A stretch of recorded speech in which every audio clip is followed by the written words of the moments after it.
네, 하나님 말씀 보도록 하겠습니다. 레위기 12장 1절부터 8절까지의 말씀입니다. 레위기 12장 1절부터 8절까지의 말씀. 저와 여러분이 한 절씩 교독하고 마지막 절은 합독하도록 하겠습니다. 교독합니다.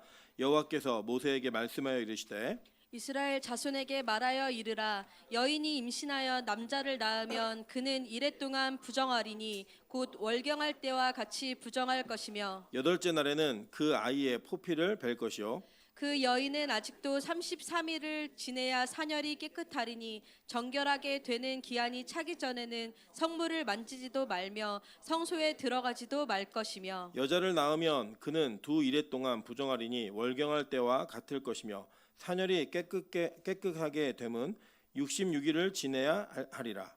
아들이나 딸이나 정결하게 되는 기한이 차면 그 여인은 번제를 위하여 1년 된 어린 양을 가져가고 속죄제를 위하여 집 비둘기 새끼나 산 비둘기를 회막문 제사장에게로 가져갈 것이요 제사장은 그것을 여호와 앞에 들여서 그 여인을 위하여 속죄할지니 그리하면 사녀리 깨끗하리라. 이는 아들이나 딸을 생산한 여인에게 대한 규례니라. 그 여인이 어린 양을 바치기에 힘이 미치지 못하면 산비둘기 두 마리나 집비둘기 새끼 두 마리를 가져다가 하나는 번제물로 하나는 속죄 제물로 삼을 것이요 제사장은 그를 위하여 속죄할지니 그가 정결하리라. 아멘. 네, 우리 주변에 있는 분들에게 이렇게 한번 인사드리겠습니다. 이런 표정이면 다른 데 가서 앉을 걸 그랬습니다. 네, 웃으면서 좀 인사하셨으면 좋겠습니다. 당신의 얼굴 보니 기분이 좋아집니다. 네, 웃는 얼굴로 인사하셔서 우리 상대방의 기분을 좋게 만들어줄 수 있는 우리 빛가수공교회 성도님들 되시기를 주님의 이름으로 축원합니다. 네, 오늘은 레위기 12장 1절부터 8절까지의 말씀을 가지고 성경의 산후조리라는 제목으로 하나님 말씀 증거하도록 하겠습니다. 제가 이번 주간에 오늘 본문의 말씀이 뭔지를 알고 상당히 깊은 고민이 있었습니다. 이걸로 복음을 전하라. 이게 목사들이 다 할 수 있는 일이고 해야 되는 일이지만 또 개인의 능력에 한계가 있기 때문에 굉장히 많이 어려웠습니다. 그래서 사실 어제는 제가 좀 일찍 책상에 앉아서 엉덩이를 떼지 못했습니다. 불안해가지고 말씀이 안 오면 어떡하나, 깨달음이 없으면 어떡하냐, 그래서 그냥 계속 의자에 누워 자고 일어나서 또 하다가 한 새벽 3시쯤에 하나님 모르겠습니다 그러고 자고 일어났는데 하나님이 막 지혜를 주시는 거예요. 그래서 이 산후조리에 대한 부분들이 어떻게 복음과 연결될 수 있는지에 대한 고리들을 연결해 가면서 하나님께서 우리에게 주시는 이 말씀 한 구절도 그냥 헛되게 주신 말씀이 없다. 진짜 하나님이 우리에게 복음이라고 하는 귀한 선물을, 이 성경이라고 하는 그릇을 다 사용하셔서 글자 하나까지도 우리에게 주셨다는 걸 깨달으면서 다시 한번 은혜를 누리는 귀한 시간 되기를 주님의 이름으로 축원합니다. 먼저 이 구도를 조금 이해하시면 좋을 것 같아요. 먼저 보시면 우리는 그 레위기 1장부터 지금 12장까지 오는 과정 속에 제사법을 제일 먼저 배우셨고요. 그리고 제사장이 어떤 사람들인지, 그리고 그 직분과 위임이 어떻게 되는지를 배우셨어요. 그런 다음에 그 위임이 된 상황 속에서 나답과 아비후가 다른 불을 사용함으로써 죽는 일을 우리가 경험했습니다. 그리고 난 다음에 11장부터 15장까지는 정결함과 부정함에 대한 이야기를 하는데, 이 정결함과 부정함에 대한 이야기의 가장 첫 번째 이야기는 우리 지지난주에 배우셨던 먹는 것에 관련된 이야기였습니다. 여러분 가끔 그 먹는 것, 이건 먹어야 된다, 이건 먹지 말아야 된다 얘기하는 게 있잖아요. 그게 어떤 과학적 근거나 건강에 대한 효과가 아니라 뭐 때문에 그랬죠? 그냥 하나님 마음이에요. 네. 그 예를 들면 이런 거예요. 앞으로 우리 빛가수공교회 교인들은 이 건물을 들어올 때 오른쪽 다리에 그 바지를 무릎까지 걷고 들어옵니다. 약속하는 거예요, 우리끼리. 그러면 예를 들어서 올라올 때 오른쪽에 무릎을 이만큼 걷고 올라오는 사람 다 누구예요? 빛가수공교회죠. 그럼 왜 그래요? 라고 물어보시면 그냥 그렇게 한 거예요 라고 말할 거예요. 저는 특별히 의미가 있는 게 아니잖아요. 그러니까 이렇듯 우리가 무언가 약속을 하고 그걸 지킴으로써 공동체 원임을 확인하는 이런 내용들이 있는 것처럼 하나님께서는 먹는 것과 먹지 않는 것을 구분하고 정결한 것과 정하지 않은 것을 구분함으로써 이것을 먹는 자와 먹지 않는 자, 그리고 이것을 안 먹는 것을 통하여 우리가 하나님의 자녀임을 증명하고 그것 자체가 거룩에 가까워지는 일이라고 성경 우리에게 증거했다라고 우리 배웠습니다. 그게 바로 이제 외부로부터 들어오는 음식이 우리의 거룩함을 증명하느냐 못하느냐 이걸 갖고 얘기했던 문제예요. 그리고 나머지 오늘 12장부터 15장까지는 다 우리 내면에 있는 문제와 우리 몸속에서 일어나는 문제를 가지고 정결함과 부정함을 다룹니다. 보통 우리는 정결함, 부정함 이렇게 얘기하면 어떤 기준으로 접근하시냐면 대단히 이렇게 차려입고 거룩하고 뭐 이런 거를 정결함으로 보시고 흐트러지고 뭔가 안 돼 있는 거를 부정함으로 보시는 일이 있어요. 예를 들면 냄새가 나지 않는 것, 냄새 나는 것 이런 걸로 구분할 수도 있고요. 그런데 이거는 위생이나 이런 거에 관련된 문제가 아닙니다. 이건 뭐에 관련된 문제냐면 정상인 것과 정상적이지 않은 문제라고 이해하시면 돼요. 그럼 예를 들면 이런 거예요. 오늘 이 본문에 나와 있는 얘기는 사실 남자들에게는 좀 의미가 없는 이야기일 수도 있어요. 여자들이 아이를 낳는 문제거든요. 그래서 이 여자들이 아이를 낳았을 때에 이 여자들, 출산한 여자들을 부정하다라고 이야기했습니다. 그게 이제 보시면 이거 출산하는 것 자체가 뭔가 문제인가? 라고 이해하실 수도 있죠. 그런데 그게 아니라 정상적이지 않은 상태를 이야기하는 단어인 거예요. 그러니까 예를 들면 우리나라에도 그 아이들 100일을 축하해 주잖아요. 근데 원래 그 100일을 축하해 주는 게 아이를 축하해 주는 게 아니라 엄마를 축하해 주는 겁니다. 그러니까 몸의 상태가 이제 원래대로 돌아온다라고 하는 개념이 조금 있는 거죠. 그래서 원래 100일을 할 때는 아빠들이 이렇게 아이에게 막 모두 해주는 것도 해주지만 제일 먼저 누구한테 해줘야 돼요? 엄마한테 해주는 게 맞습니다. 저는 했느냐? 안 했습니다. 네, 뭐 그런 저는 가르치는 것과 사는 건 다릅니다, 여러분. 어쨌든 그렇게 이제 이 100일이라고 하는 걸 정해가지고 여자의 몸이 정상적으로 돌아오는 날짜를 우리 조상들이 지혜 속에서 결정한 거예요.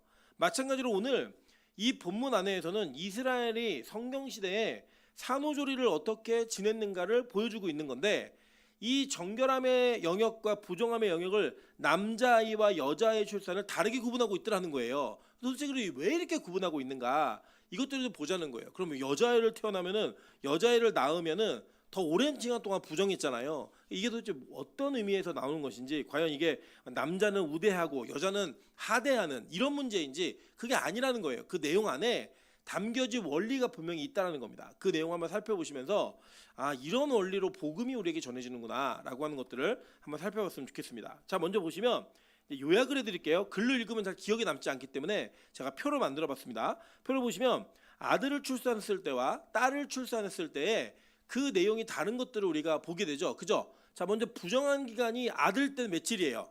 7일. 그리고 딸을 낳았을 때는요? 14일입니다. 자, 그리고 할례를 주는데, 자, 아들에게만 할례를 주고 있죠. 근데 이 할례가 며칠째 주는 거예요? 8일째 주고 있습니다. 그러니까 이슬람은 여자한테도 할례하는 거 아시죠? 이거 참 잔인한 겁니다. 성경은 여자에게 할례는 허락하고 있지 않아요. 남자에게만 할례하라고 얘기합니다. 자, 그러면 정결해지는 기간이 총 어떻게 되냐 보면은 이제 그 7일이 지난 이후에 남자는 33일이죠. 더하면 며칠이에요? 40일. 그죠? 여자는 14일이었죠, 아까. 그리고 여자는 정결해지는 기간이 66일이었어요. 여자 아이를 낳았을 때. 합치면 며칠이에요? 80일. 그러니까 남자는 40일, 여자 아이는 80일이에요. 그러면 이제 40일 이후에는 어떻게 하느냐? 그러니까 일자만 다르지 그 40일 이후에 80일 이후에 드리는 제사의 방법은 똑같아요. 번제로 어린 양 한 마리와 속죄제로 비둘기 한 마리를 드립니다.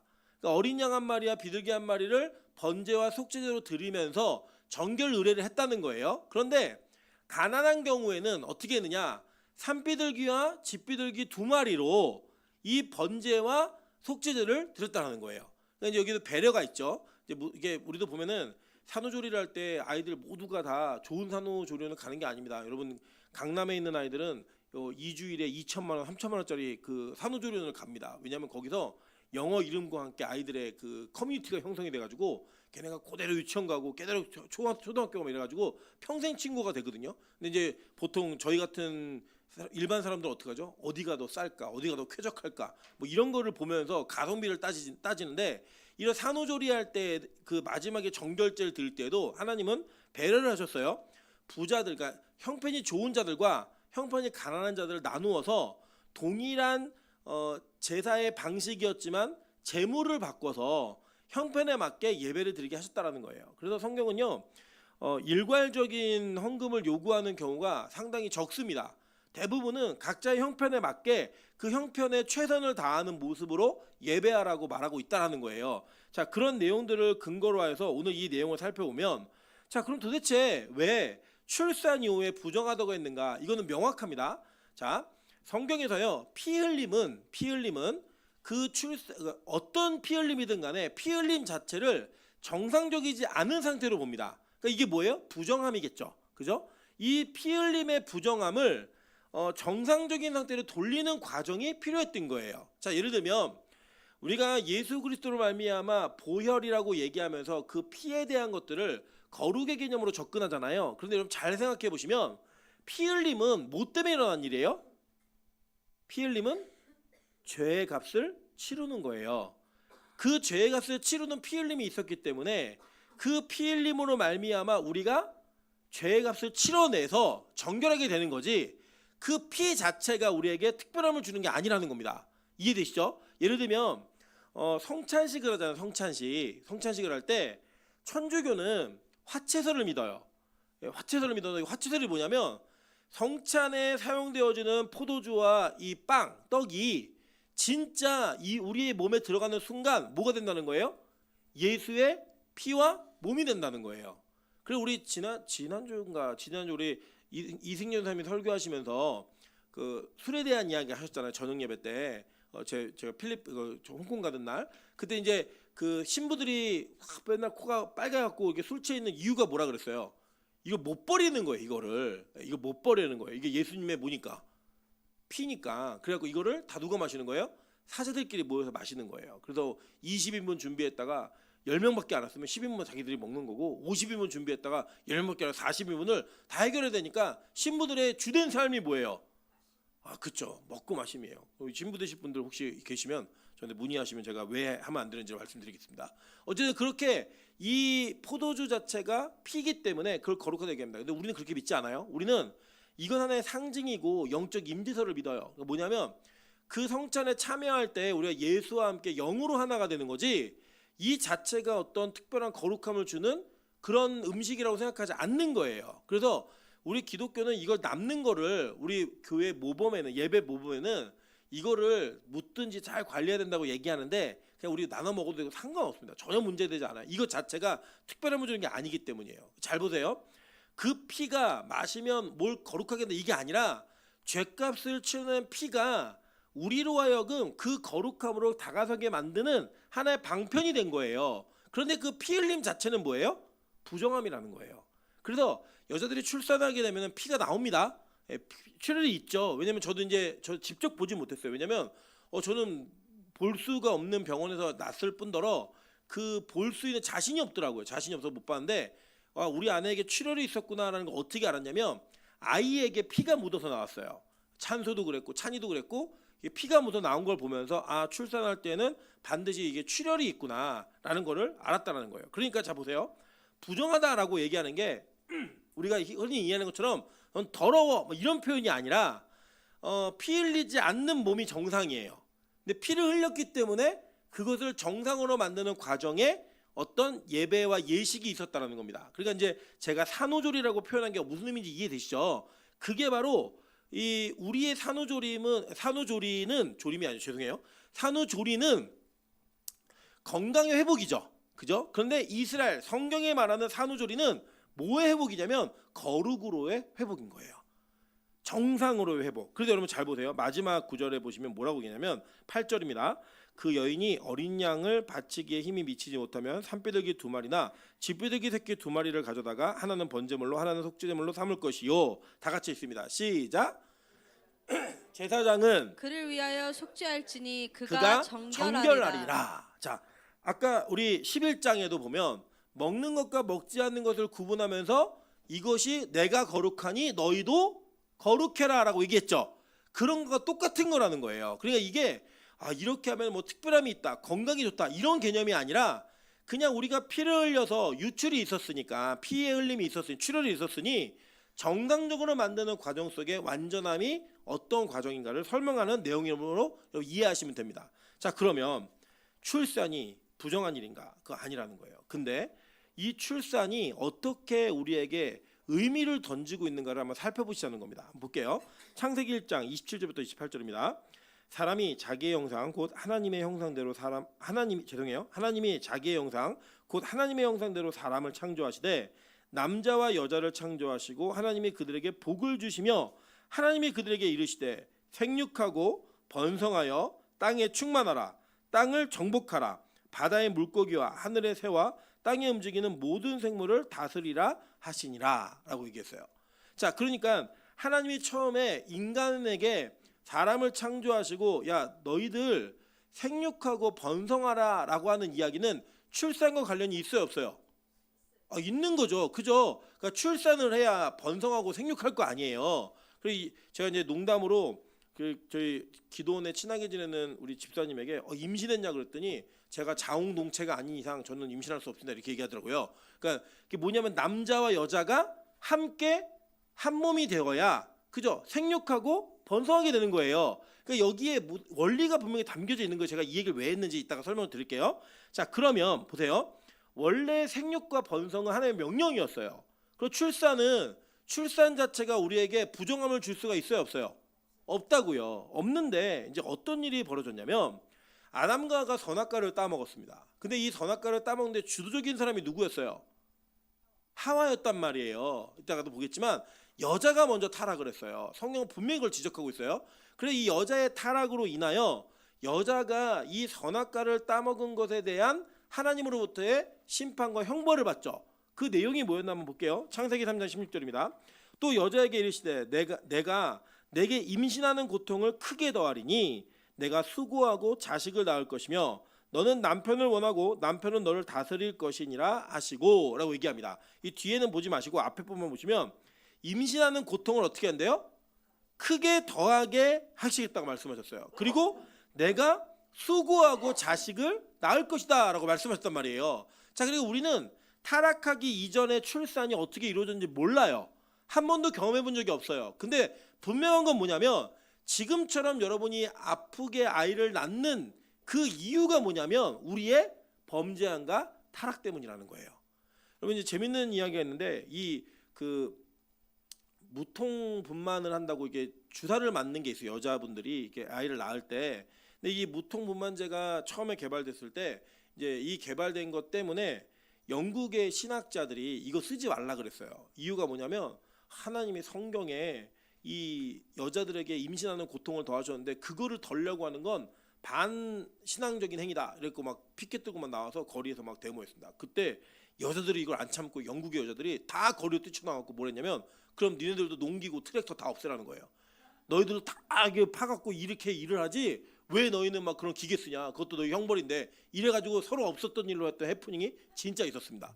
그러니까 이게 뭐냐면 여자들이 이전에는 고통을 당했죠. 그러니까 타락하기 이전에는 아이 낳는 고통이 없었던 거예요. 쉽게 아이를 낳던 거예요. 그러니까 아마도 제 생각에는 출혈이 없지 않았을까라고 보여지는 거예요. 근데 이 아이를 낳게 될 때 수고하는 것과 이 수고하는 것을 통해서 고통이 더해지는 이 두 가지가 나타났던 현상 중에 하나는 뭐냐면 피 흘림인 거예요. 왜냐하면 구약에서의 피 흘림은 항상 뭐랑 관련이 있었어요? 죄와 관련이 있었단 말이에요. 그 최초의 피 흘림이 뭐였죠? 가인이 아벨을 죽이는 것을 성경은 얘기하잖아요. 근데 그 전에 이미 하와가 가인과 아벨을 낳을 때 그때 뭐가 있었던 거예요? 피 흘림이 있었던 거죠. 그러니까 이 죄의 문제와 피 흘림은 직접적 연관성이 이미 있다라고 성경은 우리에게 암시해주고 있고 우리는 그것을 따라가면서 하나씩 알 수가 있는 거예요. 자, 그러니까 원래 생육하고 번성함은 하나님 주신 복이었어요. 그리고 그것은 쉬운 일이었다고요. 그런데 이거 범죄함 때문에 이 일이 우리에게 고통스러운 일이 되었고 이 고통스러운 일로 인하여 번성하는 가운데 나타나는 현상이 뭔가 성경이 이렇게 얘기합니다. 창세기 6장 1절부터 3절입니다.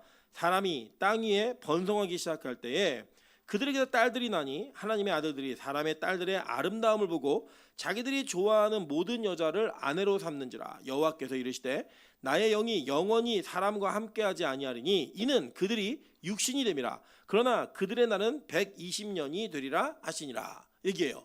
자, 이게 뭐냐면 이 번성함으로 인하여 어떤 일이 벌어졌냐? 죄의 번성함에 죄로 인해 잉태하고 죄로 인해 출생함의 번성함이 심판의 잣대가 됐다라는 거예요.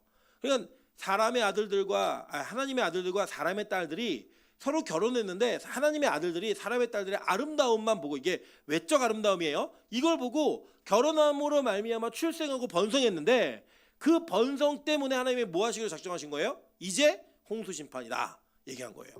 자, 그러니까 우리의 죄의 문제, 그 죄로 인한 번성, 그 죄 때문에 죄 가운데 있는 번성은 반드시 심판의 문제를 달고 오게 돼 있는 거예요. 여러분, 이제 저도 이제 기억나는 게 중학교 때 성선설과 선악설을 우리가 배웠습니다. 이게 뭐냐면 태어날 때도 사람이 착한가, 착한 존재인데 이 착한 것 때문에 있는 그것이 교육이나 환경 때문에 악해지는가, 아니면 성악설, 태어날 때부터 악하기 때문에 이 사람들 잘 가르쳐야 계도가 되는가, 뭐 이런 내용이 있어요. 물론 이제 그게 이 성선설이 그렇게만 주장할 수 있는 거 아니에요. 그 맥락이 있기 때문에 우리가 알고 있는 내용만은 아니에요. 그런데 어쨌든 간단하게 이해하시면 태어난 사람이 선한 사람인가 악한 사람인가, 이 문제에 대해서 성경은 너무나 정확하게 얘기합니다. 한번 볼게요. 시편 51편 5절 다 같이 한번 읽어보겠습니다. 시작. 내가 죄악 중에서 출생하였으며 어머니가 죄 중에서 나를 잉태하였나이다. 자, 우리가 뭐 중에서 출생했대요? 죄악 중에서 출생했다라고 얘기합니다. 어머니가 죄 중에서 나를 잉태했다라고 말하는 거예요. 저는 확신합니다. 아이는 태어날 때부터 악하게 태어납니다. 제가 키워보니까 그래요. 여러분, 예를 들면 이런 거예요. 우리가 자라면서 이게 뭔가 서로를 배려하는 게 있잖아요. 예를 들면 저희 아내하고 저하고 부부 생활을 하면서 서로 힘이 들 때는 뭔가를 배려하는 게 있어요. 저희 아내가 힘들어 보이면 청소도 대신 해주고, 야 오늘 엄마가 아픈 것 같으니까 우리가 설거지도 하고 치우자, 이런 배려가 있잖아요. 아이들에게 그런 게 있어요, 없어요? 없어요. 이러면 막 울어 제끼고 뭐 지가 원하는 대로 안 되면 난리가 벌어집니다. 예. 저는 저희 둘째는 뭘 하나 말했는데 안 들어주면 그거 들어줄 때까지 말해요. 상황에 상관없이 20번이고 30번이고 계속 말해요. 와, 정말 제가 그걸 보면서 회개합니다. 아, 내가 그런 인간이었구나. 회개함이 있어요. 그거 보면서 그 아이들은요, 자기의 죄성을 그대로 드러내요. 우리 어른들은 그냥 그 죄성이 있지만 체면 때문에 안 그러는 거예요. 마음은 그런데 체면 때문에 참고 하고 싶은데 안 하는 거지. 아이들은 그게 안 되니까 뭐래요? 다 드러낸다고요. 여기서 알 수 있는 거 한 가지 뭐냐? 우리 체험적으로 알 수 있는 게 뭐냐? 우리 인간은 태어날 때부터 악하게 태어나요. 그리고 그 악함은 우리 안에서 반드시 드러나게 되어 있습니다. 그래서 여러분, 우리 모든 인간은 태어나면서 죄 중에서 태어난다는 거예요. 그러니까 지금 이 출산이라고 하는 것 자체가 어떤 부정함이나 범죄를 이야기하는 게 아니라 타락한 이후의 출산이 우리에게 어떤 문제를 가져왔는가, 이거를 성경은 정확하게 말한다는 겁니다. 한번 볼까요? 시편 58편 1절부터 4절입니다. 통치자들아, 너희가 정의를 말해야 하거늘 어찌 잠잠하냐? 인자들아, 너희가 올바르게 판결해야 하거늘 어찌 잠잠하냐? 아직도 너희가 중심에 악을 행하며 땅에서 너희 손으로 폭력을 달아주는도다. 악인은 모태에서부터 멀어졌으며 나면서부터 곁길로 나아가 거짓을 말하는도다. 그들의 독은 뱀의 독 같으며 그들은 귀를 막은 귀머거리 독사 같으니라고 얘기했어요. 최근에 이제 정권이 바뀌고 많은 분들이 지지했던 사람이 대통령이 되어서 나라의 분위기가 막 바뀌고 있습니다. 근데 여러분, 근데 기대는 하지 마세요. 어떤 기대냐? 이 어떤 나라도, 이 세상의 나라는 정의만을 이야기하는 나라는 없습니다. 정의만을 얘기하는 사람은 없어요. 성경이 그렇게 얘기했어요. 왜요? 이 통치자들과 이 재판하는 자들에게 이야기하는 내용이 뭐냐면, 니들은 태어날 때부터 원래 사례로부터 멀어졌다는 거예요. 이탈했다는 거예요. 그리고 태어나면서부터 뭐 했대요? 거짓말하는 존재들이었다는 거예요. 우리 모두가 다 그런 존재들인 겁니다. 그래서 저는 이 정부를 비난하는 게 아니라 우리 모두는 인간이 이루는 모든 이 땅의 시스템과 이 땅의 공동체는 다 죄로 인해서 오염될 수밖에 없는 공동체라는 거예요. 그걸 인정하는 겁니다. 그나마 우리는 냉정히 말하면 차악을 선택하는 거예요. 누가 덜 악한가, 이거 선택하는 겁니다. 여러분, 저는 이 땅을 살아가면서 진짜 저 자신도 믿지 못하겠더라고요. 진짜 어려운 상황이 되고 정말 내가 비난받을 만한 상황이 되면 그 자리를 피하고 싶고, 어떤 조그만한 사실을 변개함으로써 내가 이 위기를 벗어날 수만 있다고 하면 얼마든지 할 수 있는 사람이라는 걸 저는 제 인생을 통해 확인했어요. 그게 우리 인간이라는 거예요. 우리 인간의 악함이 그 정도라는 겁니다. 그래서 성경은 우리에게 너무나 분명하고 정확하게 이야기했습니다. 로마서 3장 10절부터 12절입니다. 그리고 23절 한번 볼게요. 기록된 바 의인은 없나니 하나도 없으며 깨닫는 자도 없고 하나님을 찾는 자도 없고 다 치우쳐 함께 무익하게 되고 선을 행하는 자는 없나니 하나도 없도다 라고 얘기합니다. 자, 23절 다 같이 읽어보겠습니다. 시작.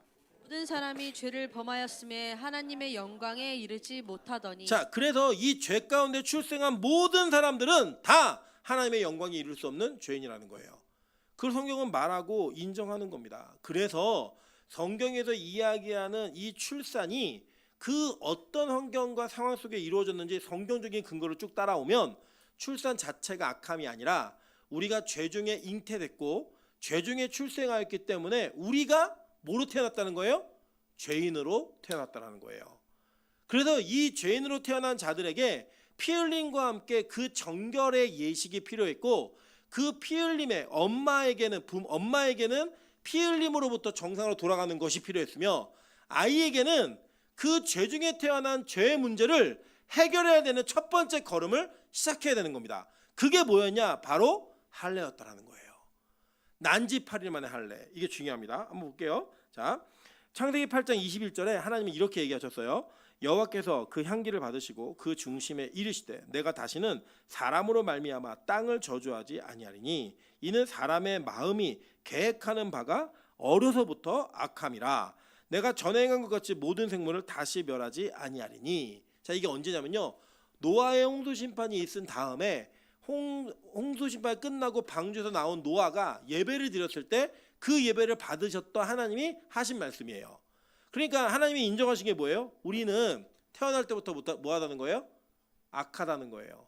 어렸을 때부터 계획하는 바가 악하다라는 거예요. 그래서 더 이상 너희들의 악함으로 내가 이 땅을 벌하지 않겠다라고 약속하셨습니다. 그게 뭐예요? 무지개 언약이었죠. 예. 그 무지개 언약을 약속하시면서 하나님께서는 하나님의 구속사의 역사 속에 인간에게 하나님의 그 증표를 허락하셨어요. 태어난 아이에게. 그러니까 보세요. 자, 태어난 지 8일이면 아이가 무슨 죄를 지었을까요? 태어난 지 8일 만에 무슨 죄를 지었겠어요? 행위로 죄를 진 게 아니에요. 그죠? 그 아이는 태어날 때부터 그냥 죄인으로 태어난 거예요. 그리고 이 태어난 지 8일 만에 하나님은 그에게 할례를 행함으로 자신의 언약의 표징을 그의 몸에 새겨버리라고 얘기했습니다. 한번 볼게요. 창세기 17장 10절부터 14절입니다. 너희 중 남자는 다 할례를 받으라. 이것이 나와 너희와 너희 후손 사이에 지킬 내 언약이니라. 너희는 포피를 배워라. 이것이 나와 너희 사이의 언약의 표징이니라. 너희의 대대로 모든 남자는 집에서 난 자나 또는 너희 자손이 아니라 이방 사람에게서 돈으로 산 자를 막론하고 난 지 8일 만에 할례를 받을 것이라. 너희 집에서 난 자이든지 너희 돈으로 산 자든지 할례를 받아야 하리니 이에 내 언약이 너희 살에 있어 영원한 언약이 되려니와 할례를 받지 아니한 남자 곧 그 포피를 베지 아니한 자는 백성 중에서 끊어지리니 그가 내 언약을 배반하였음이니라 라고 얘기합니다. 자, 그러니까 이 할례 언약을 우리 몸에 새김으로써 하나님이 나자마자부터 악하고 어렸을 때부터 계획하는 게 악한 너희들을 죽이지 않고 내가 살리겠다라는 표식을 심어놓으신 거예요. 그게 바로 할례인 겁니다. 자, 그래 보세요. 출애굽기 4장 26절 한번 보겠습니다. 여호와께서 그를 놓아주시니라. 그때 십보라가 피 남편이라 함은 할례 때문이었더라. 이게 무슨 내용이냐면 이 모세가 부르심을 받고 애굽으로 들어가는데 모세의 아들, 첫째 아들인 게르솜이 할례를 안 받은 거예요. 그래서 하나님의 사자가 나타나고 모세를 막 죽이려고 그러니까 그 부인이었던 십보라가 이 게르솜의 포피를 싹 베가지고 포피를 던집니다. 바로 그 즉각적인 할례를 행해버린 거예요. 할례를 행하니까 그 할례 때문에 이 여호와의 사자가 모세를 죽이려다가 모세를 놔줬어요. 그러면서 이 십보라가 자기 남편을 피남편, 너 때문에 피 봤어, 막 이렇게 부르는 거예요. 그냥 너 피본 남편이야 라고 얘기하는 건 할례 때문이었더라 라고 얘기해요. 그러니까 구약의 개념 속에서 우리 사람에게 할례 의식을 행하는 건 중요했어요, 안 중요했어요? 중요했죠. 근데 그 할례 의식을 며칠에 행하래요? 난지 8일 만에. 그럼 왜 여자는 안 하냐? 자, 이게 중요한 거예요. 자, 하나님의 구속의 원리 중에는 뭐가 있냐면 우리가 1대1로 하나님께 구원받는 게 아니에요. 사실은 어떻게 구원받는 거냐면 우리는 예수에게 속하여 구원받는 존재입니다. 내 자신이 그냥 구원받는 존재가 아니라 예수에게 어떻게 해요? 속하여서 구원받는 존재가 되는 거예요. 그래서 성경은 어떤 식으로 이해하냐면 저와 여러분이 살아가면서 우리 남자 여자가 구별되어 있잖아요.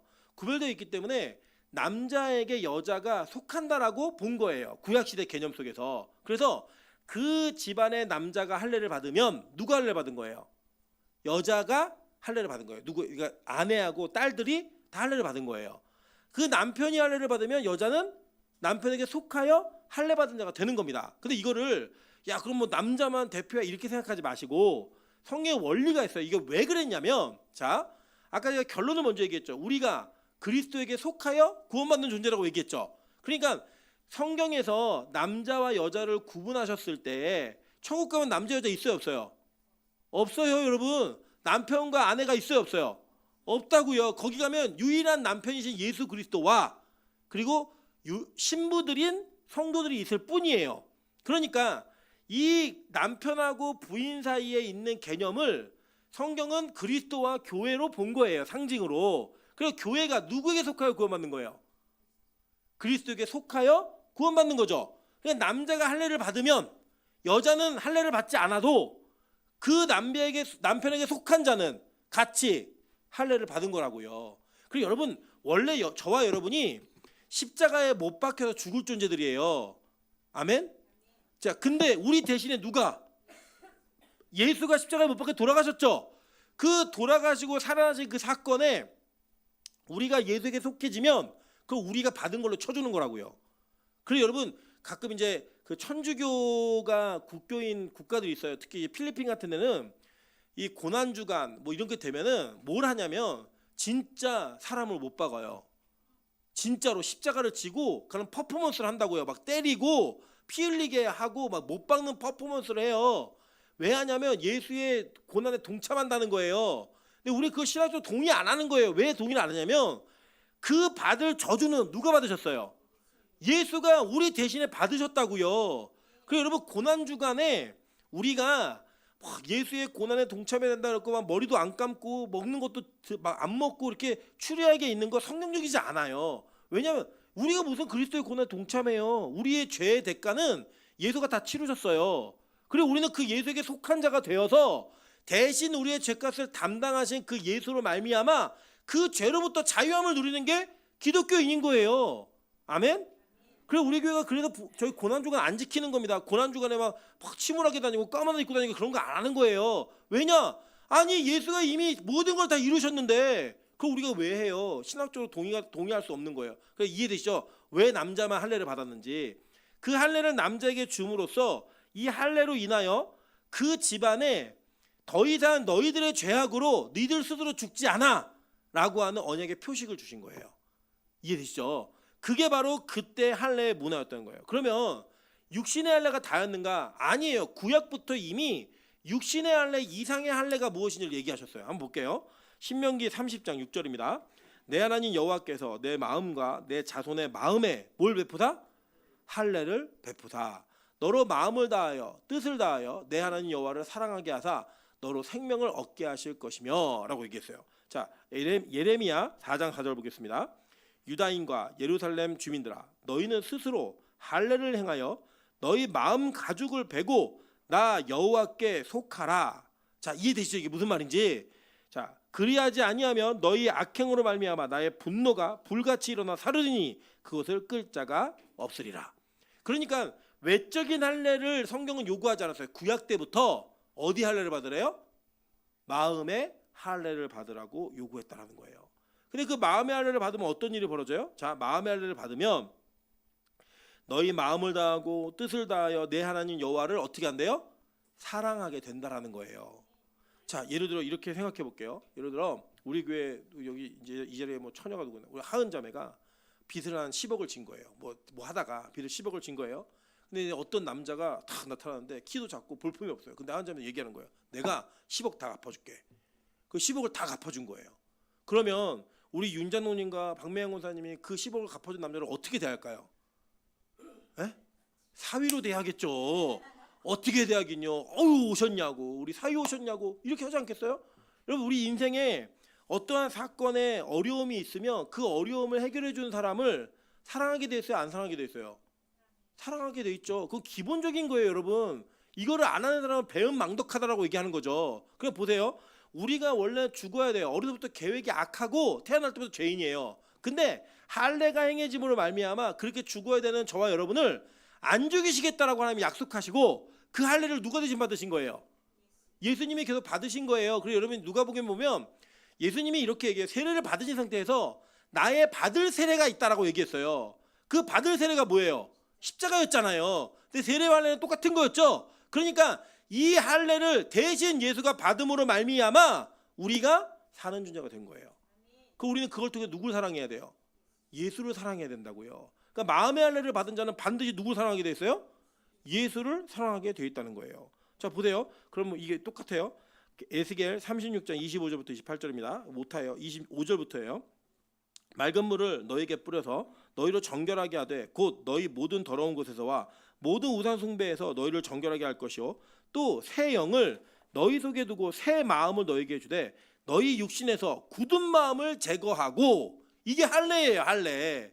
굳은 마음을 제거하고 어떤 마음을 준대요? 부드러운 마음을 줄 것이며 또 내 영을 너희 속에 두어 너희로 내 율례를 행하게 하리니 너희가 내 규례를 지켜 행할지라. 내가 너희 조상들에게 준 땅에서 너희가 거주하면서 내 백성이 되고 나는 너희 하나님이 되리라. 여러분 이게 뭐냐? 우리가 진짜 마음의 할례를 받으면 하나님을 사랑함으로 하나님의 계명을 지키게 돼 있다는 거예요. 여러분 제가 이제 보면은 이런 거예요. 예를 들어서 집안에서 아내가 남편을 의무적으로 밥을 차려준다라고 하면 그거보다 괴로운 게 어디 있어요? 얼마나 힘들어요. 무슨 죄를 졌다고 아침에 나갈 때 삼시세끼를 다 차려줘야 되고 이런 거를 그냥 의무적으로 한다라고 하면 여러분 어떻게 해야 만족할 수 있냐면 돈을 받아야 만족할 수 있어요. 아닙니까 여러분? 돈을 받아야 만족하는 거죠. 그런데 여러분 진짜 마음에서부터 사랑하면 시키지 않아도 그 일을 하게 돼 있다는 거예요. 사실 저희 아내는 굉장히 일을 많이 하는 사람이라서 몸이 되게 지치는데 그 지치는 가운데서도 절대로 안 빼먹는 게 뭐냐면 아이들 밥 챙겨주는 거예요. 아이들을 어떻게든 챙겨서 먹이려고 그러고 제가 이제 가끔 아이들을 볼 때 저는 귀찮으니까 아이들이 먹기 싫다 그러면 안 먹여요. 그냥 먹지 마. 니들 먹기 싫으면 니들 배고플 때 얘기하는데 너무 화를 내요. 그거래. 왜냐? 사랑하는 마음이 너무 이렇게 있으니까 그거를 안 먹이면 못 견디는 거예요. 그 사실을 먹여야 되는데 여러분 우리 그런 겁니다. 마음의 할례 받잖아요. 예배를 의무로 드리는 게 아니에요. 내가 그래도 뭐 권사인데 장로인데 집사인데 예배 시간 맞춰서 가야지. 그게 아니라 와 나를 사랑하신 그 하나님의 은혜가 나에게 있으니 내가 사람 눈치 때문이 아니라 내가 스스로 예배해야겠구나. 난 예배가 너무 좋다. 내가 말씀 한 구절을 더 들어야지. 이게 생긴다는 거예요. 그래야지 그게 마음의 할례 받은 자의 모습이라고 성경은 얘기하는 겁니다. 이 할례로 말미암아 우리의 부정함이 나면서부터의 그 죄악됨이 거룩으로 정결함으로 정상으로 돌아가는 일이 있기 때문에 출산한 지 며칠 만에 8일 만에 이거를 하라는 거예요. 그리고 여러분 이거를 누가 완성하시냐? 예수님이 완성하셨어요. 한번 볼게요. 누가복음 2장 22절부터 24절 그리고 39절부터 40절입니다. 모세의 법대로 정결 예식의 날이 참에 이게 바로 오늘 여러분이 읽으신 레위기 12장인 거예요. 자, 아기를 데리고 예루살렘에 올라가니 이는 주의 율법에 쓴 바 첫 해에서 처음 난 남자마다 주의 거룩한 자라 하리라 한 대로 아기를 죽게 드리고 또 주의 율법에 말씀하신 대로 산비둘기 한 쌍이나 혹은 어린 집비둘기 둘로 제사하려 함이더라. 자, 요거 보니까 예수님의 집, 그러니까 요한과 마리아의 집은 가난했어요, 부자였어요?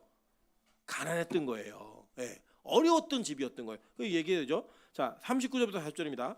주의 율법을 따라 모든 일을 마치고 갈릴리로 돌아가 본 동네 나사렛에 이르니라. 아기가 자라며 강하여지고 지혜가 충만하며 하나님의 은혜가 그의 위에 있더라.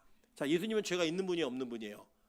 없는 분이셨음에도 불구하고 죄 있는 자들을 대신 대표하여서 이 할례 의식을 받고 행함으로 말미암아 이제 우리 인류의 죄를 대표해서 감당하시는 그 첫 출발을 언제 하신 거예요? 난지 8일 만에부터 시작하시는 거예요. 그게 율법의 완성인 겁니다. 자, 그래도 왜 8일인가? 자, 이 내용 한번 볼게요. 이미 몇 번 제가 말씀드린 적이 있지만, 자, 제가 도표를 하나 그려드렸죠. 한번 띄워주실래요? 자, 이거 보시면 원래 구약 성경에 있는 안식일은 토요일이에요. 그리고 우리도 제7일 안식교 막 이런 사람들이 다 여호와의 증인 이런 사람들이 다 토요일을 예배드리고 막 그러잖아요. 왜 그러냐면 구약이 원래 그렇게 되어 있어요. 그런데 보시면 자, 그러면 주일날이 첫째 날인 거죠. 그죠? 주일, 월, 화, 수, 목, 금, 토 이렇게 되는 거예요. 그래서 제가 숫자를 매겨놨어요. 요일에다가. 그러면 토요일이 7일째죠. 그죠? 그러면 이 안식이 주어진 거는 창조 때 주어진 거예요. 맞죠? 근데 이 창조된 세계를 누가 파괴해 버렸어요? 네. 창조의 안식을 누가 파괴해 버렸냐고요? 아담과 하와가 파괴했잖아요. 뭘로요? 범죄함으로. 그러니까 안식에 우리 1부 때 배우셨는데 안식은 히브리어로 샤바트라는 단어인데 안식이 무슨 개념이냐면 원래 자리로 돌아가다라는 개념이에요. 그러니까 안식의 날에는 하나님은 예배를 받으시는 자리로, 그리고 안식의 날에 사람은 하나님을 예배하는 자리로 가면은 그게 안식이라고요. 그 안식이 이루어졌는데 아담과 하와가 선악과를 왜 따먹었죠? 이유가 뭐였어요? 하나님처럼 되고 싶어서. 그러니까 이 보좌에 앉은 하나님의 자리를 뺏기 위해서 그 머리를 밟아버린 거예요. 그래서 뭐가 깨져버려요? 안식이 깨졌다고요. 이 안식이 깨어짐으로 말미암아 인간에게 뭐가 왔냐면 타락이라는 게 와서 우리가 선악을 판단하는 존재, 주체가 돼버린 거예요. 그래서 지금 우리가 선악과를 따먹고 하나님처럼 됐어요, 안 됐어요? 됐어요. 내가 좋은 것과 싫은 걸 구분한다고요. 내가 좋은 사람과 싫은 사람을 구분하고 보는 것도 예쁜 것과 예쁘지 않은 걸 구분해요. 이건 선한 거야 악한 거야 내가 구분을 다 해버린다고요. 그게 바로 선악과 따먹은 인간의 모습이에요. 근데 이제 그 모습 속에 구원받는 건 뭐냐? 구원받는 건 예수의 십자가의 은혜로 말미암아 구원을 받는 거죠. 그리고 그 구원의 은혜가 이루어지면서 타락으로 인해 얻어진 결과가 뭐예요? 저와 여러분이 그렇죠. 영원히 사는 존재였는데 죽은 존재가 되어버린 거예요. 그러면 이걸 원래 자리로 회복하는 새로운 안식이 오려면 제일 먼저 일어나야 되는 일이 뭐냐면 저와 여러분이 다시 영원히 사는 존재가 돼야 되겠죠. 그럼 뭐라고 얘기해요? 성경이 그거를. 에? 영원히 사는 존재가 되는 거 상징적으로 그게 뭐예요? 에? 영생을 제일 먼저 이게 보여주신 샘플이 뭐였어요?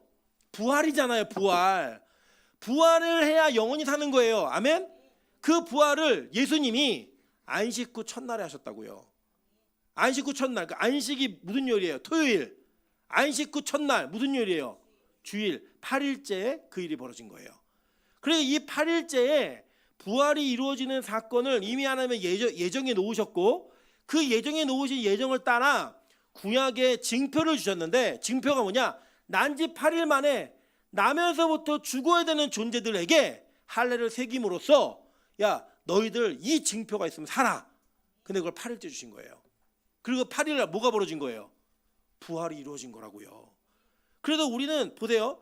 여자는 14일이 부정했죠. 그죠? 그리고 남자가 8일째 받았으면 여자는 며칠째 받는 거예요? 네? 자, 남자가 8일째 받았으면 여자는 보세요. 자, 7일 동안 부정하고 7일이 지난 8일째에 이 할례를 받으라고 얘기했단 말이에요. 여자는 14일째까지 부정하고 그리고 그 다음에 해방이 오는 거죠. 15일째예요. 그죠? 그러면 15일째면 무슨 요일이에요? 주일이잖아요. 주일. 일요일, 썬데이예요. 이해되셨어요? 자, 도표 아주 크게 한번 보여주세요. 자, 남자는 7일째까지 부정함을 남자아이를 낳으면 이따가 8일째 할례 받고 정결해졌죠. 여자는 14일째까지 부정하고 15일째부터 자동으로 정결해져요. 그러면 15일째는 무슨 요일이에요? 주일이라고요. 주일. 이해되셨나요? 그러니까 동일하게 봤는데 그러면 도대체 왜 여자는 2배인가? 이걸 보는 거예요. 자, 보세요. 이 랍비들이 해석한 해석인데 이거 아주 타당력이 있어요. 설득력이 있는 뭐냐면 자, 그러니까 여자가 남자를 낳으면 이 남자는 출생을 해요, 안 해요? 앞으로 출산을 해요, 안 해요? 안 하죠. 못 하죠. 그러니까 여자의 부정됨만 해결하면 되는 거예요. 엄마의 부정됨만. 근데 여자아이를 낳으면 이 여자아이는 나중에 출산을 해요, 안 해요? 하잖아요. 그러니까 이 여자아이와 엄마의 부정함을 같이 해결하는 거예요. 이해되세요? 그러니까 이게 날짜가 딱 다 2배인 거예요. 그래서 총 정결해지는 기간이 남자애는 33일을 더 보내서 40일이었고 여자는 66일을 더해서 80일이었단 말이에요. 그래서 이 2배가 되는 이유가 뭐냐면 여자가 더 더러워서 그런 게 아니라 여자아이의 출산, 앞으로 이 아이가 지고 갈 운명, 그 죄악의 문제까지도 해결하신 하나님의 은혜가 이 성경의 산후조리 안에 담겨져 있다는 거예요. 아멘? 그리고 이게 지금은 왜 이렇게 안 하냐? 지금은 예수 그리스도가 이거를 완성해 버리셨어요.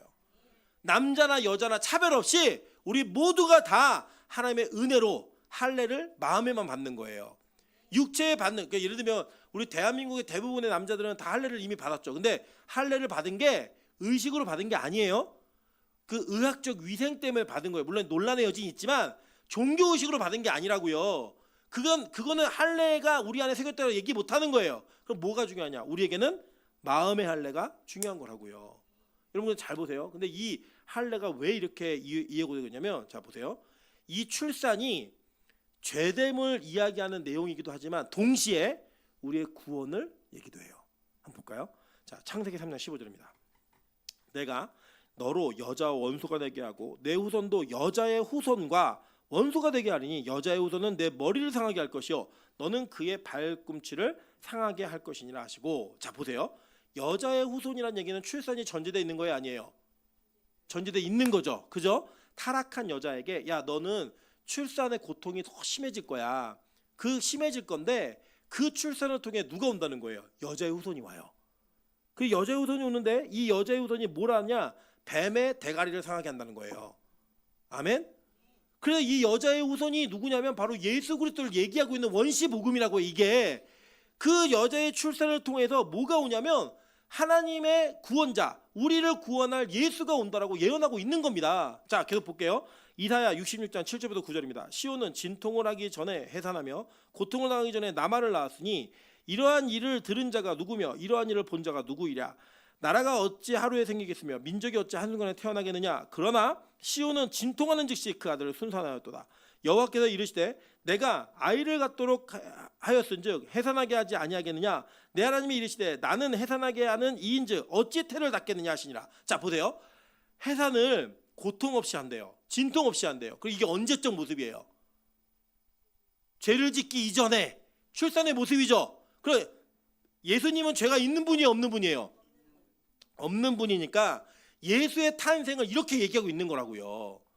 자, 이해되시죠? 무슨 말인지. 자, 그럼 보세요. 그래서 디모데전서 2장 15절 이렇게 얘기합니다. 그러나 여자들이 만일 정숙함으로써 믿음과 사랑과 거룩함에 거하면 그의 해산함으로 구원을 얻으리라 라고 얘기했어요. 자, 그럼 이렇게 얘기하면 애 안 난 여자들은 구원 받아요, 못 받아요?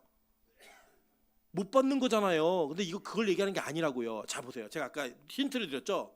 남자하고 여자가 있는데 남자는 그리스도 상징이었죠. 남편은. 부인은요, 아내는 교회의 상징이었어요. 교회는 타락을 해서 범죄를 했죠. 이 타락하고 범죄한 교회가 계속 출산하면서 번성을 하는데 이 번성에는 고통이 따라와요. 그 고통을 계속 감당하면 이 해산 속에 누가 온다는 거예요? 예수가 온다는 거예요. 그래서 교회는 해산하는 존재인 거예요. 이 복음을 지키기 위해 해산의 고통을 당하는 여자가 교회의 역사를 가지고 있는 거예요. 교회가 핍박당하고 말살당할 뻔했고 여러 가지 어려운 일을 당하는 그 모든 것이 다 이 예수를 낳기 위한 과정이었다고요. 그걸 뭐라고 하냐? 교회사라고 얘기하는 거예요. 그 교회사 속에 이 아이가 태어남으로 우리가 구원함을 받게 되었다라고 성경은 말하는 겁니다. 자, 계속 볼게요. 요한복음 3장 3절이에요. 예수께서 대답하여 이르시되 진실로 진실로 내게 이르노니 사람이 거듭나지 아니하며 뭐예요? 출산이 다시 돼야 된다는 거예요. 새 창조가 이루어지지 아니하면 하나님 나라를 볼 수 없느니라 라고 얘기하는 겁니다. 자, 그래서 이제 이 출산과 이 구원이 어떻게 이루어질 것인지 성경은 이미 예언해놨어요. 한번 볼게요. 이사야 7장 14절입니다. 그러므로 주께서 친히 징조를 너희에게 주실 것이라. 보라, 처녀가 잉태하여 아들을 낳을 것이요 그의 이름을 임마누엘이라 하리라. 이게 누구의 이야기예요? 마리아와 예수의 이야기죠. 그래서 마리아가 낳은 예수, 그게 바로 여자의 후손이 되는 거고, 마리아는 필연적으로 남편이 없이 자녀를 출산해야 되는 거예요. 그래서 성경이 말하고 있는 신비로움인 성육신은 이미 구약 때부터 예정되어진 사건이었고 이야기였다는 겁니다. 나는 그 비과학적이라 못 믿겠어 라고 말하시는 분은 믿음이 없는 거고 성경 전체를 믿지 못하는 거라고요. 성경은 그렇게 예수가 태어나야만 했어요. 그냥 우리 여기 앉아 계신 분들 중에 박혁거세의 후손들도 계시죠? 알에서 태어났어요? 진짜? 그거 믿으세요? 여러분의 조상이 알이에요? 아니잖아요. 믿지 않으시잖아요. 그거는 그냥 설화라고요. 설화. 이게 말도 안 되는 신화와 같은 이야기예요. 그런데 예수의 구원은 반드시 이 과정 속에 거쳐져야지만 하나님의 약속과 언약이 이루어지는 거예요. 그래서 그걸 신화로 믿으시면 안 돼요. 사실로 믿으셔야 돼요. 이게 안 믿어진다? 너무 죄송하지만 그리스도인이 아니에요. 이게 안 믿어지면 기독교인이 아니라고요. 이런 과정을 통해 태어난 자를 성경은 뭐라고 얘기했느냐? 시편 2편 7절부터 9절입니다. 내가 여호와의 명령을 전하노라. 여호와께서 내게 이르시되 너는 내 아들이라. 오늘 내가 너를 낳았도다. 내게 구하라. 내가 이방 나라를 내 유업으로 주리니 내 소유가 땅 끝까지 이르리로다. 내가 철장으로 그들을 깨뜨리며 질그릇같이 부수리라 하시도다. 라고 얘기했어요. 이 시편 2편은요. 자, 시편 2편은 이스라엘의 왕이 즉위식 때마다 부르는 노래였어요. 그 가사가 이게 있는 거예요. 근데 이 가사가 계시록에 어떻게 그려지고 있는지 한번 보도록 하겠습니다. 우리 다 같이 한번 읽어보실게요. 계시록 12장 1절부터 5절입니다. 시작. 하늘에 큰 이적이 보이니 해를 옷 입은 한 여자가 있는데 그 발 아래에는 달이 있고 그 머리에는 12별의 관을 썼더라. 이 여자가 아이를 베어 해산하게 되매 아파서 애를 쓰며 부르짖더라. 하늘에 또 다른 이적이 보이니 보라 한 큰 붉은 용이 있어 머리가 7이요 뿔이 10이라. 그 여러 머리에 7 왕관이 있는데 그 꼬리가 하늘의 별 3분의 1을 끌어다가 땅에 던지더라. 용이 해산하려는 여자 앞에서 그가 해산하면 그 아이를 삼키고자 하더니 여자가 아들을 낳으니 이는 장차 철장으로 만국을 다스릴 남자라. 그 아이를 하나님 앞과 그 보좌 앞으로 올려가더라. 자, 이 이야기는 사도 요한이 성경 전체 역사를 쭉 보면서 환상으로 보고 쓴 글이에요. 근데 그 계시를 보고 쓴 내용을 보니까 뭐가 있냐면 해를 옷 입은 한 여자가 있는데, 그죠? 이 여자가 아이를 배워서 해산하는데 아이가 아파서 애쓰며 부르짖더래요. 자, 보세요. 아까 여자가 뭐라 그랬죠? 교회라 그랬죠? 교회가 이 메시아를 낳아야 되는데 아파서 막 그 부르짖는 거예요. 근데 이걸 보고 누가 공격을 해요? 큰 붉은 용이 공격을 하는데 이 용이 어떻게 공격하냐면 그 꼬리가 하늘의 별의 3분의 1을 가져다가 던졌대요. 자, 근데 3분의 1이 던져져서 이 땅에 내려서 타락한 존재들이 누구였어요? 이게 에녹서에 나오는 이야기예요. 외경에 나오는 이야기인데 천사의 그룹이 3그룹이 있었어요. 근데 그 그룹 중에 루시퍼의 그룹은 찬양을 담당하는 그룹이었어요. 미가엘은 싸우고 가브리엘은 메시지를 전달하는 그룹이었다고요. 그 그룹 중에 3분의 1의 그룹이 반란을 일으켜가지고 이 반란을 일으켜 3분의 1이 땅으로 쫓겨내려왔는데 그 쫓겨내려온 존재들이 마귀들인 거예요. 그 우두머리가 누구예요? 루시퍼, 사탄이라고요. 그거를 지금 요한이 환상으로 보는 거예요. 그림으로. 그걸 봤는데 이 내려온 자들이 누구를 방해해요? 용이 해산하려는 여자 앞에서 그가 해산하면 그 아이를 삼키고자 하더니. 그리고 보세요. 구약에 그리스도의 예표가 되어지는 메시아의 예표가 되는 그 아이들을 죽이려는 시도가 얼마나 많았어요. 그죠? 처음에 보시면 아벨을 죽였죠, 가인이. 그죠? 아브라함 때도 이스마엘이 그 이삭을 희롱하죠. 그죠? 그리고 여기 보시면 그 모세 때도 바로가 아이들 다 죽이려고 그랬죠. 그리고 예수님 태어났을 때도 누가 누굴 죽이려고 그래요? 헤롯이 2살 이하의 아이들을 다 죽이려고 그랬다고요.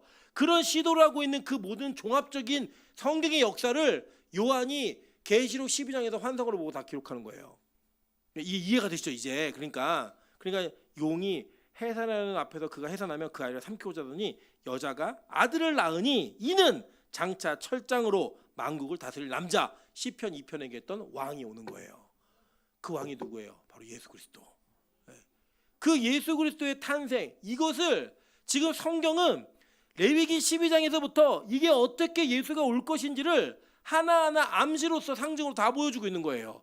그래서 그 장면을 쭉 우리에게 이어지면서 이 과정을 통해 너희가 부정으로부터 정결하게 되어지면, 할례로부터 인해 정결하게 되어지면 반드시 그 언약의 성취이신 예수를 만나게 된다, 이 얘기를 하고 있는 거라고요. 그래서 여러분, 이거는 여자 낳으면 며칠 있으면 건강해지고 남자 낳으면 며칠, 그런 이야기가 아니에요. 이 이야기는 바로 교회와 예수 그리스도의 이야기인 겁니다. 저는 우리 빛과 소금교회가 이런 말씀의 은혜를 깨달으면서 야, 성경이 진짜구나. 그 레위기에 여러분, 저도 설교를 하려고 이 본문을 보니까 눈앞이 캄캄해가지고 지나갈까 13장으로 갈까 막 별의별 생각이 다 들었지만, 하나님 만약에 여기에 복음이 있다면 그 복음을 저도 깨닫게 도와주시고 우리 성도도 같이 누리게 도와주십시오. 그리고 안 되니까 잤다니까요. 자고 일어났는데 하나님이 막 이걸 맞춰주시는 거예요. 탁탁 퍼즐처럼 착착착 맞춰주시는 거예요. 그 은혜가 얼마나 감격과 기쁨이 있었는지 아세요? 저는 기쁜데 여러분 별로 안 기쁘신 것 같아요. 빨리 나 끝내라 막 이런 그런 표정이 있는데 여러분 보세요. 성경의 산후조리는 복음이에요. 이 복음을 통해 하나님은 구약에서부터 우리를 구원하시기로 작정하셨어요. 그 작정하신 은혜를 따라 우리가 예수에게 속하여 구원받는 거예요. 그 구원의 은혜를 여러분 만끽하시고 이 교회는 그 구원의 은혜를 선포할 수 있는 진짜 교회 되기를 주님의 이름으로 축원합니다. 우리 찬양의 가사를 생각하면서